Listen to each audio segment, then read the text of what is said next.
Jó capítulo 1 diz assim: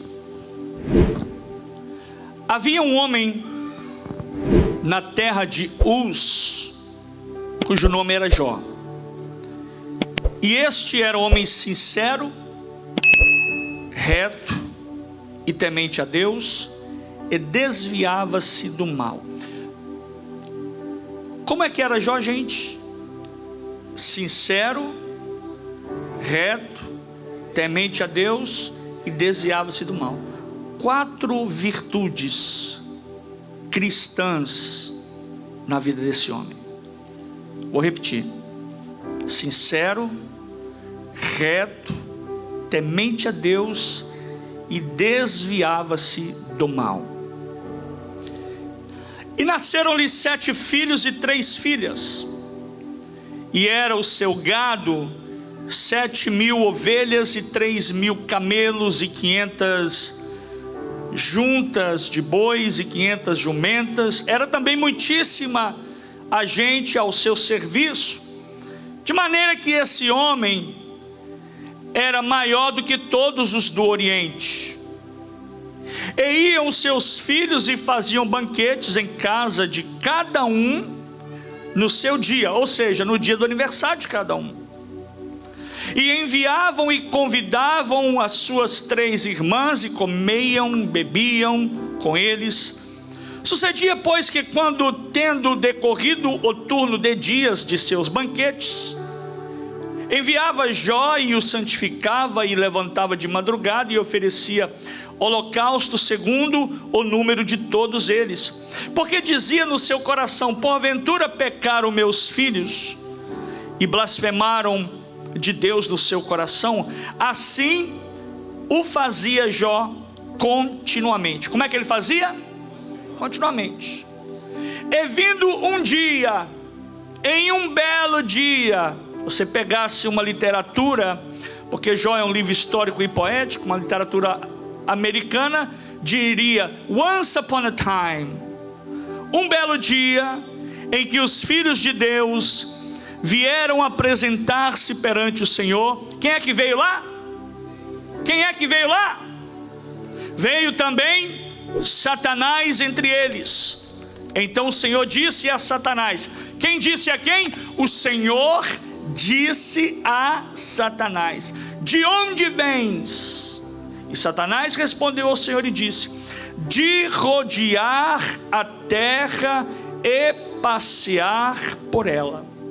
E disse o Senhor a Satanás: observaste tu a meu servo Jó? Olha só, verso 8. E disse quem? O sem. Alguém está aí? Com essa multidão que está aí, só ouviu uma pessoa. E disse o Senhor a Satanás: observaste tu a meu servo Jó? Porventura ninguém há na terra semelhante a ele. Quantos existiam na terra igual a ele? Ninguém há na terra semelhante a ele. E aí Deus diz novamente: ele é homem sincero, reto, temente a Deus e desviando-se do mal. Verso 9. Então respondeu Satanás ao Senhor e disse: porventura teme Jó a Deus debalde? Ou seja, tem alguma coisa? Por que Jó teme ao Senhor? Porventura não tu o cercaste de bens, e a sua casa e tudo quanto tem, a obra das suas mãos o abençoaste, o seu gado está aumentando na terra. Mas olha só, estende a tua mão e toca-lhe em tudo que tem, e verás se não blasfema na tua cara. Em outras palavras, na tua face. E disse o Senhor a Satanás: eis que tudo quanto tem está na tua mão, somente contra ele não estendas a tua mão. Satanás saiu da presença do Senhor. E sucedeu um dia em que seus filhos e suas filhas comiam e bebiam vinho na casa de seu irmão primogênito, no mais velho.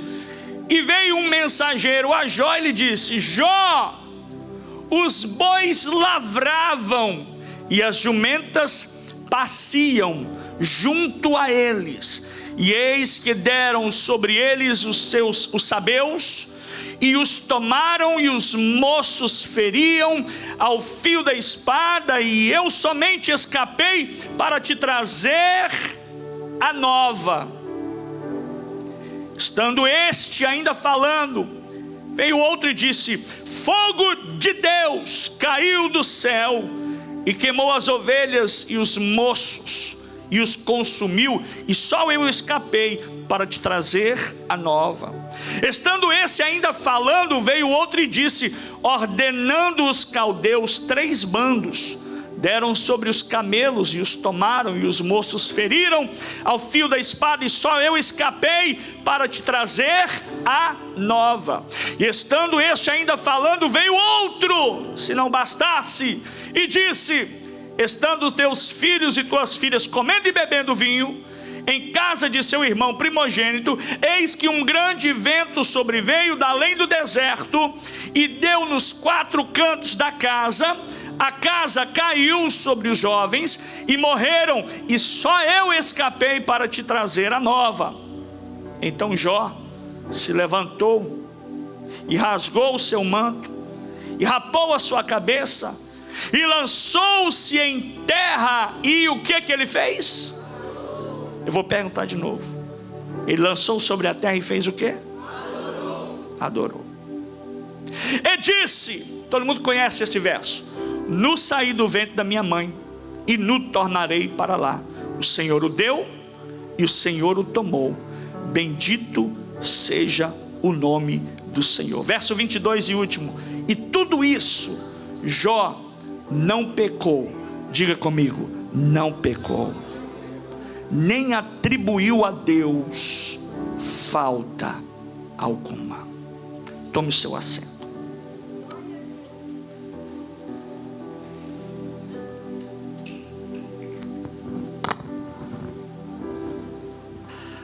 A vida de muitos crentes, e também a vida de não crentes, é cheia de perguntas.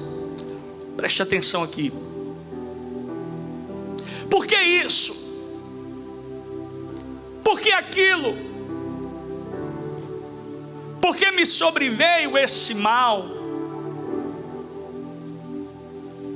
Por que eu estou passando por esse ou por essa situação?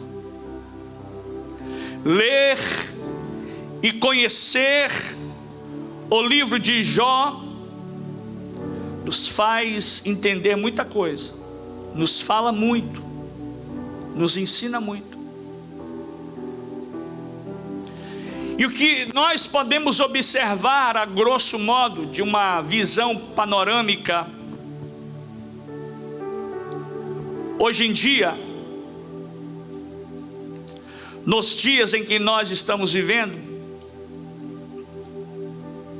é que nós estamos numa carência muito grande de crentes maduros, de crentes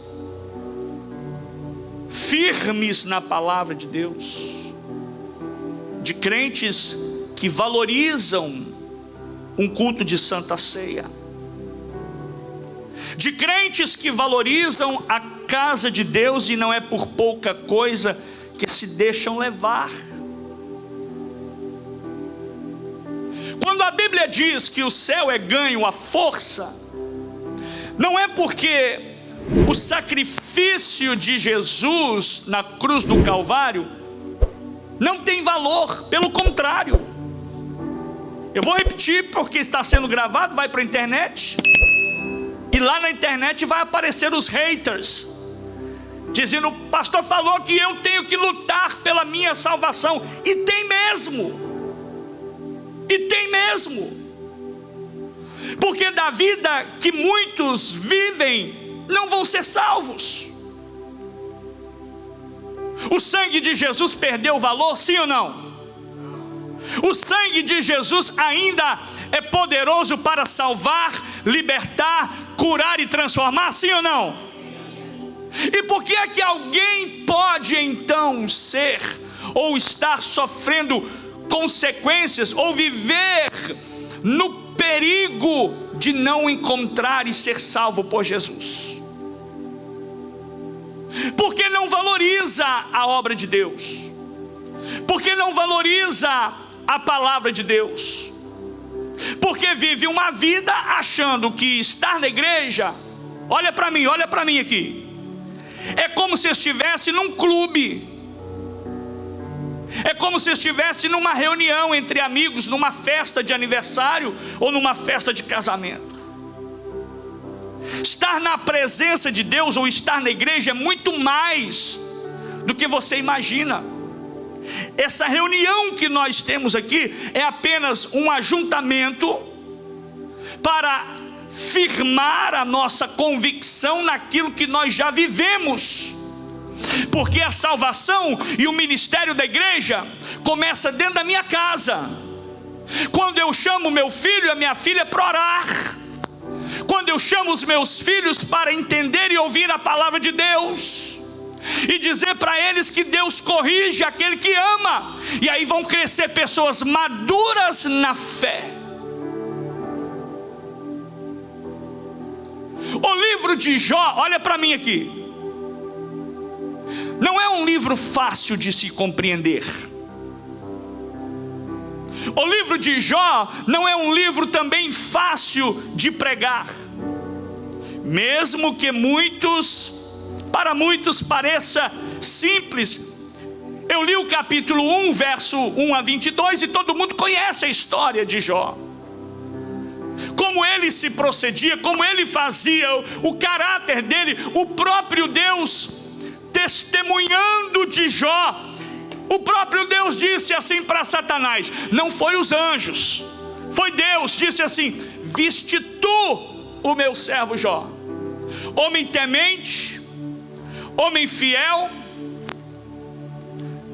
homem temeroso e que se desvia do mal.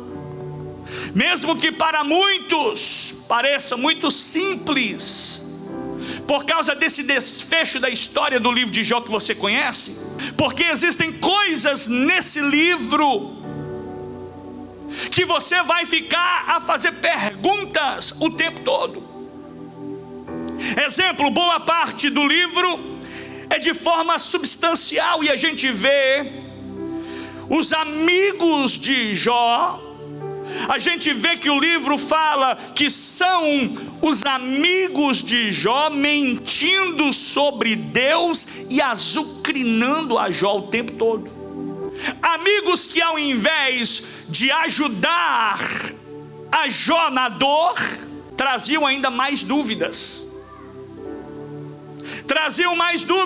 Amigos que boa parte do tempo estavam jogando na cara de Jó verdades que nem sempre eram tão verdades assim. Jó se defendendo com nem tanta sabedoria assim diante de Deus. Quando eu olho para o livro de Jó, vejo muitas coisas que estão erradas. Observe novamente. Só que a Bíblia diz, só que essas coisas erradas no livro de Jó, não é porque a Bíblia está errada. Vou dizer novamente. Só que as coisas erradas no livro de Jó não é porque a Bíblia está errada, mas é Deus, é o próprio Deus dizendo para mim, através do exemplo de Jó. E esse Jó que fala coisas que nem ele mesmo entende sobre o seu próprio sofrimento, mas é Deus permitindo que essas coisas sucedam, aconteçam, venham à tona, sejam registradas, para que eu e você possa entender.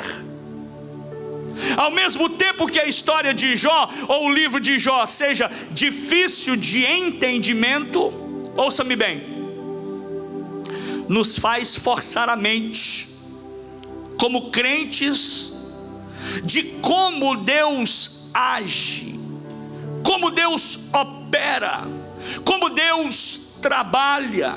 E só aí já conseguimos explicar algumas perguntas ingênuas, porque para mim algumas perguntas que surgem é ingenuidade da parte de alguns, porque parece que não amadureceram ainda, estão há 10, 15, 5, 20 anos na igreja, fazendo as mesmas perguntas, agindo como se fossem novos convertidos. Tem novo convertido que hoje já tem mais maturidade como alguns crentes antigos. Por quê?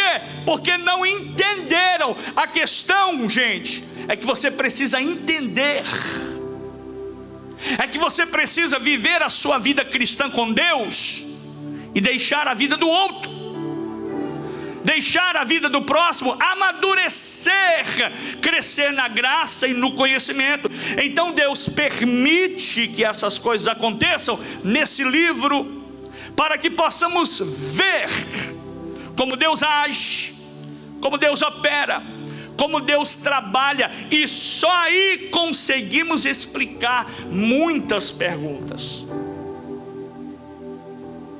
Tem gente que às vezes chega para mim, tem vezes que às vezes pessoas que você pensa que é maduro na fé, fazem aquelas perguntas por aí: ninguém gosta de mim, ninguém se importa comigo, viu? O pastor gosta mais do fulano, o pastor não me cumprimentou, a irmã não sorriu para mim, na hora da confraternização não veio me abraçar. Coisas insignificantes. São discursos de pessoas que não entenderam o que é sofrimento, que não entenderam ainda hoje, até hoje, a mensagem da cruz. Por isso que eu digo que a Bíblia, quando ela diz que o céu ganha uma força, é porque você tem que batalhar mesmo, irmão. Seja um crente que entende a proposta do Evangelho. Pastor, qual é a proposta? Vou te dizer, Lucas capítulo de número 9, verso 23. Abra aí a sua Bíblia. Lucas 9, 23. Essa é a proposta do Evangelho. E dizia a todos, dizia quem? Dizia a todos: se alguém quer vir após mim, negue-se a si mesmo. Sabe o que é negar a si mesmo? É largar você de lado. Pastor, hoje eu não estou com vontade na igreja. A gente não vem na igreja porque está com vontade. A gente está na casa de Deus porque a gente tem compromisso, porque a gente tem uma obrigação com o reino de Deus, de ouvir a palavra de Deus. Se você ficasse em casa, estaria assistindo qualquer outra coisa. Eu estaria orando com a minha família. Compromisso. Negue-se a si mesmo a sua vontade. Qual que é a sua vontade? De estar deitado numa rede tomando um suco de laranja o dia todo. A sua vontade não é pagar um preço, orar, ler a palavra de Deus, meditar na palavra de Deus, levar os seus filhos a conhecer a palavra de Deus. Se nós somos uma geração fraca, a próxima geração será fraca, mais fraca ainda. Mas se nós somos uma geração forte, convicta com a palavra de Deus, a geração dos meus filhos serão mais crentes do que eu, serão mais fortes do que eu. Levanta a sua voz e adore o nome do Senhor. Desligue a internet, saia da televisão, tire um tempo sozinho, longe de todos. Vai para dentro do seu quarto, lugar quieto, sossegado. Leia, comece a ler o livro de Jó. Você vai perceber que o livro de Jó é quase que intragável. É um livro que você lê, você fala: meu Deus, verdade isso? É um livro que você vai perceber esse teor difícil de digerir, porque no livro de Jó você vai ver, eu vou chocar você agora, que é o próprio Deus que provoca o diabo. Observe os versos 6 e 8 de Jó. Jó, no capítulo 1, versos 6 e 8, olha o que diz: é vindo um dia em que os filhos de Deus, a palavra aqui no hebraico é Benai ou Binei Elohim, filhos de Deus, um dia vieram apresentar perante o Senhor, e nesse dia veio também Satanás entre eles. Agora observe, verso 7. Então o Senhor disse a Satanás, quem disse a quem? O sem? Responda, quem disse a quem? O sem? Ele disse a quem? Ao diabo. De onde vens? Olha a conversa como começa. Então disse o Senhor a Satanás, de onde vem? E Satanás respondeu ao Senhor e disse, de rodear a terra e passear por ela. Agora, verso 8. E disse quem? A quem? Disse o sem? Olha, acompanha comigo, verso 8. E disse o Senhor a Satanás, observaste tu a meu servo Jó?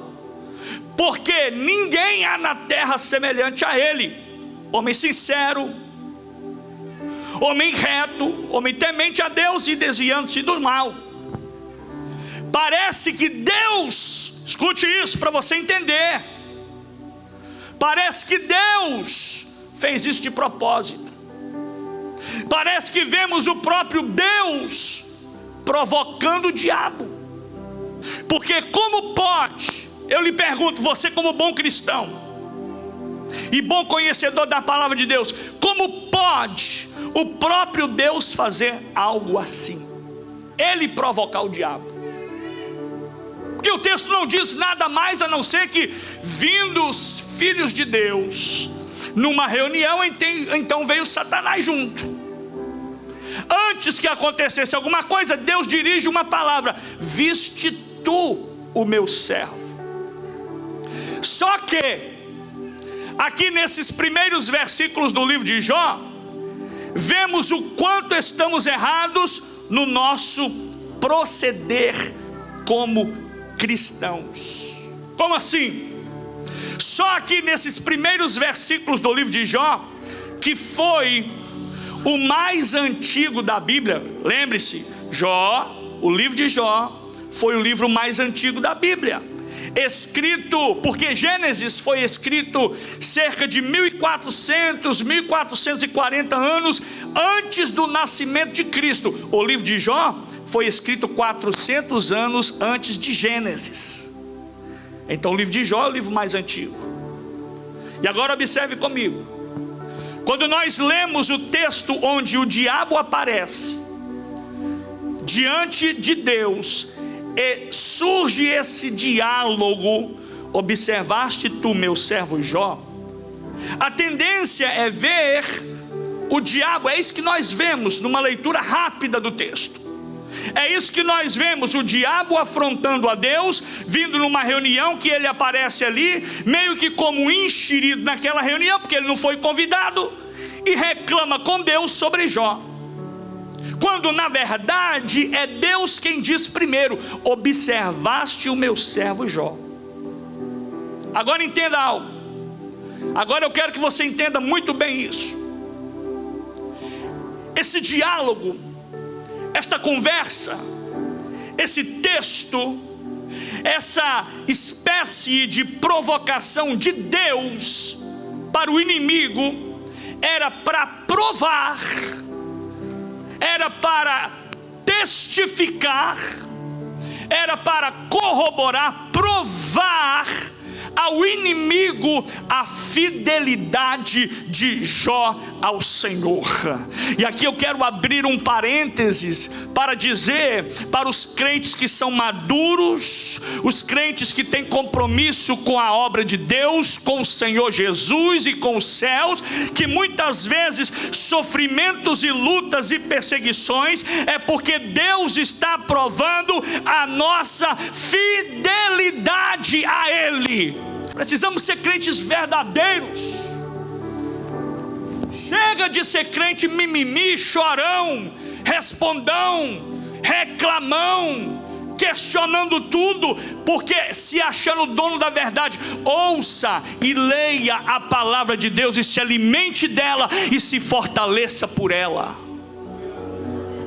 Lembre-se, pastor, Deus não pode fazer isso, Deus não pode. Tiago capítulo 1, verso 12 e 13, olha o que a Bíblia diz. Bem-aventurado, a palavra bem-aventurado quer dizer feliz é aquele, e eu vou dizer, bem-aventurado é o homem que sofre a tentação, porque quando for provado, receberá a coroa da vida eterna. Quando eu sou provado, quando eu sou criticado, quando eu sou perseguido, quando eu passo por uma luta, quando eu passo por uma prova, Deus está dizendo: eu estou provando você para saber se você tem condição de receber a coroa da vida. Eu estou pregando para uma igreja que eu tenho certeza que todos aqui, quando ouvirem o soar da última trombeta, o Senhor vai dizer: eu estou chamando você, porque na prova você foi fiel, na luta você foi fiel, na tribulação você foi fiel, na angústia você foi fiel, na falta você foi fiel o tempo todo, e agora você é digno de receber a coroa da vida. Levanta a sua mão e adore a Deus, porque Deus está falando conosco nessa noite. Deus está falando com essa igreja. Viu aqui? Quando for provado, a qual o Senhor tem prometido aos que ama. E o verso 13 do livro de Tiago diz que ninguém sendo tentado, porque quem é que tenta? Satanás. Quem é que prova? Vou fazer a prova dos 9 com você. Você está aprendendo a palavra de Deus. Quem é que tenta? E quem é que prova? Quem é que tenta? E quem é que prova? Quem é que prova? E quem é que tenta?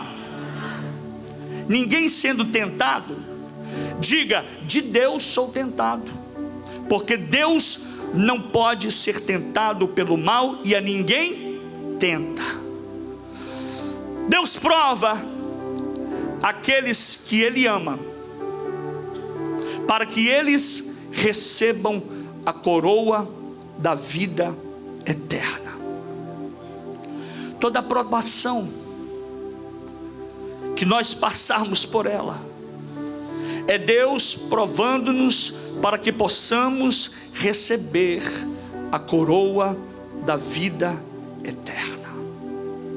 O livro de Jó nos ensina muito e deveria ser o livro mais lido entre os crentes. Ao que parece que os crentes de hoje desconhecem o livro de Jó, porque se conhecessem, não seriam esses tipos de crentes chorões, reclamões, briguentos, confuseiros. Em suma, o livro de Jó é a antiteologia da prosperidade.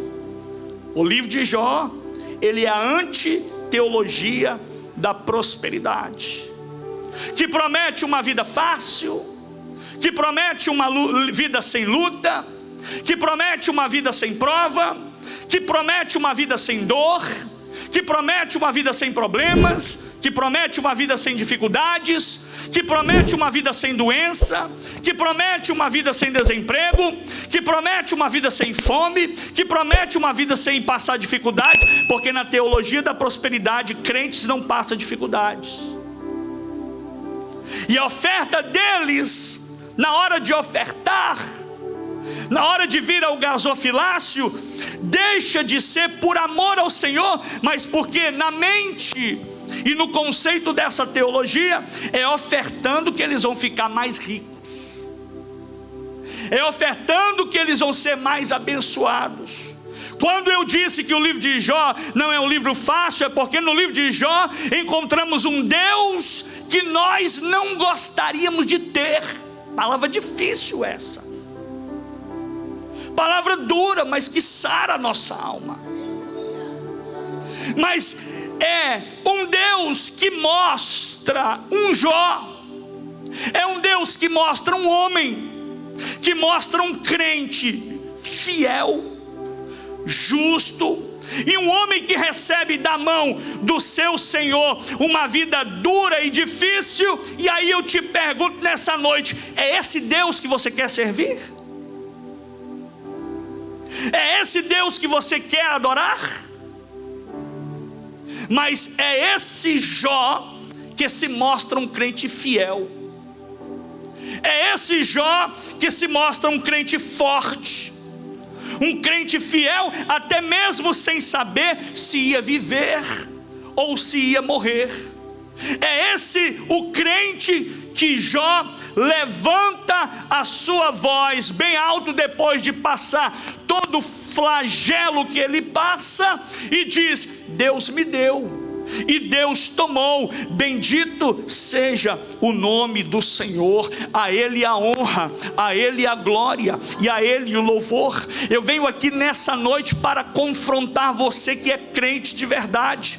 Como é que é a sua postura? Como é que é a sua posição diante de Deus? Você serve a Deus por aquilo que Ele te dá ou por aquilo que Ele é na sua vida? Você serve a Deus por aquilo que Ele te dá ou por aquilo que Ele fez através do sacrifício de Jesus? Ou será que você esqueceu que sem Jesus você iria morrer a eternidade no inferno, mas por causa do sacrifício de Jesus nós estamos aqui dizendo como Jó: Senhor, a Ele a honra, a Ele a glória, a Ele o louvor para todo sempre.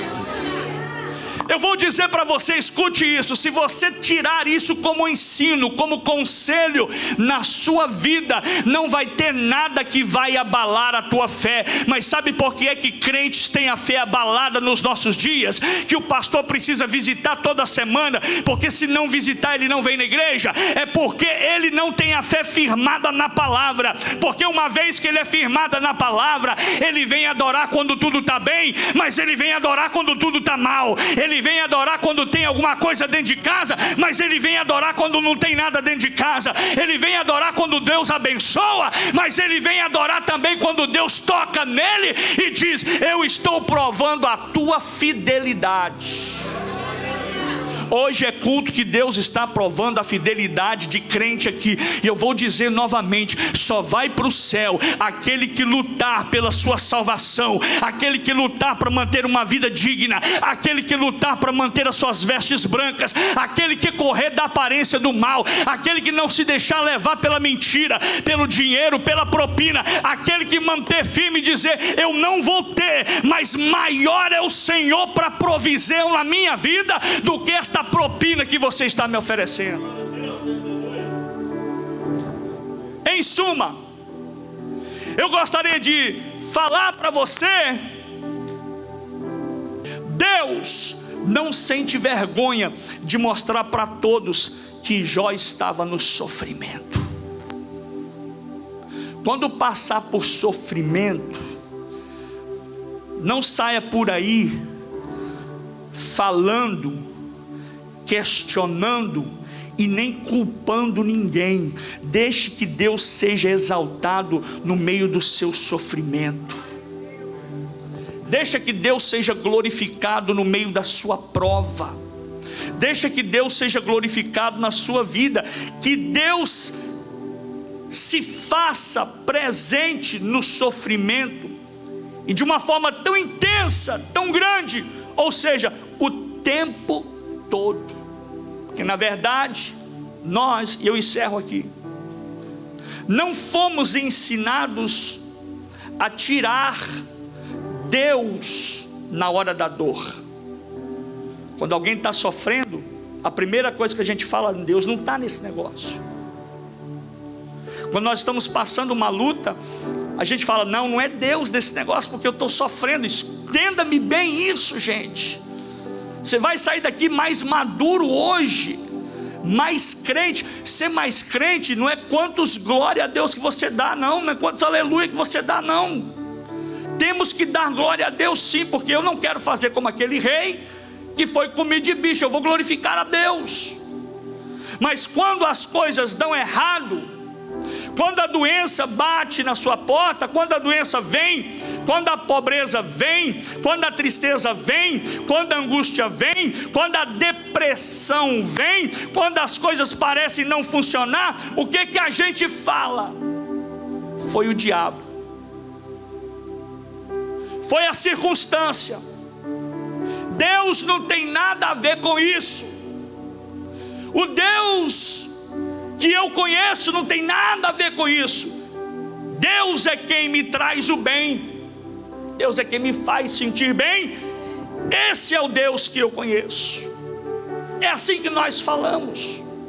Por isso temos crentes nos nossos dias fracos, desanimados, cansados, que por qualquer coisinha ficam em casa, porque qualquer coisinha querem abandonar a fé, querem sair de onde estão para ir para outro lugar, achando que mudando de endereço vai mudar o problema. Por isso temos crentes desanimados, porque só esperam o bem de Deus. Porque as pessoas pensam que quanto mais eu me aproximo de Deus, as coisas vão ficar bem. Nada disso. O que fez Jó para merecer o que ele mereceu? O que é que Jó fez para receber o que ele recebeu, sendo que o próprio Deus testemunhou dele? Lembre lá no início do versículo que Deus disse para o diabo: viste o meu servo Jó? Servo fiel, temente e que se desvia do mal. A grande mensagem do livro de Jó é que Deus usa o sofrimento daquele homem para que Jó visse Deus mais profundamente. A grande mensagem do livro de Jó é que Deus usa o sofrimento na vida daquele homem para que ele veja Deus mais de perto. O mais lindo de tudo nessa história, quando Jó fazia aqueles montes de perguntas a Deus. Se você ler o texto, a Bíblia, o livro de Jó, você vai ver Jó perguntando a Deus: Deus, mas por que isso? Mas por que aquilo? E o próprio Deus responde a Jó: Jó, aonde tu estavas quando eu fiz isso? Aonde tu estavas quando eu realizei isso? Existiam muitas perguntas, muitas indagações, porque Jó questionou muito a Deus. A virtude, o sentido, o propósito do livro de Jó é que quando Jó se encontrasse com o Senhor, aquelas perguntas que ele havia feito, elas não significariam mais nada. Aquelas perguntas não teriam mais sentido, porque a própria presença de Deus na vida de Jó responderia tudo. Ah, meu irmão, quando eu ver Jesus, e eu tenho muitas perguntas, e eu tenho muitas indagações. Quem sabe alguém entrou aqui e está dizendo: pastor, o senhor não sabe quantas lutas, quantas perguntas, quantas indagações. Eu também tenho muitas perguntas, mas quando eu ver Jesus, aleluia, se você entende isso, levante a sua voz e adore, porque quando nós vermos Jesus, só de vê-lo, todas as nossas perguntas serão respondidas. É isso que nós precisamos entender. De só ter Jesus na nossa vida, nós entenderíamos o porquê disso, o porquê daquilo. Mas enquanto não o vermos de perto, e quando eu digo isso, eu não estou dizendo de uma manifestação divina dentro do seu quarto, não estou dizendo uma manifestação espiritual de um arrebatamento de espírito, mas quando você chegar no céu. E eu estou falando para crentes que vão ser arrebatados aqui nessa noite. Quando chegar no céu, a sua pergunta, as suas dúvidas e as suas indagações serão respondidas. Você entende isso? Fique de pé comigo.